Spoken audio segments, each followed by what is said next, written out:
দেশের চলমান সংকট থেকে মুক্ত হওয়ার একমাত্র পথ হলো নির্বাচিত সরকার ও সংসদ বলে মন্তব্য করেছেন বিএনপির স্থায়ী কমিটির সদস্য আমির খসরু মাহমুদ চৌধুরী।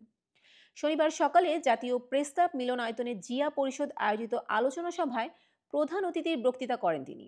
আমির খসরু বলেন, একটি দেশে সরকারি কর্মকর্তা, পুলিশ, আর্মি মূল শক্তি নয়, বরং যেই জনগণ সরকারকে নির্বাচিত করে তারাই মূল শক্তি। এই শক্তির উপর ভিত্তি করে পুলিশ কাজ করে, যাদের শক্তির মাধ্যমে সরকার পরিচালিত হয়। সেই শক্তি যদি না থাকে তাহলে দেশ এগোয় না। বিএনপির স্থায়ী কমিটির এই সদস্য বলেন, রাষ্ট্র পরিচালনায় গণতন্ত্রায়ন আনতে হবে। বাংলাদেশের মানুষের মনোজগতে শেখ হাসিনা পালিয়ে যাওয়ার পর অনেক পরিবর্তন এসেছে।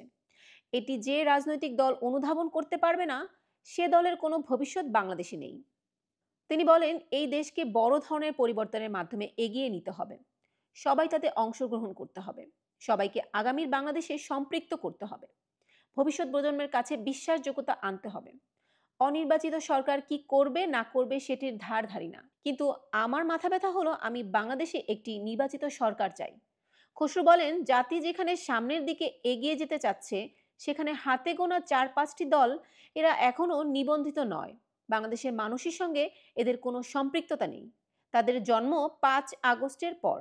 নির্বাচিত দল ক্ষমতায় আসুক তারাই চায় না।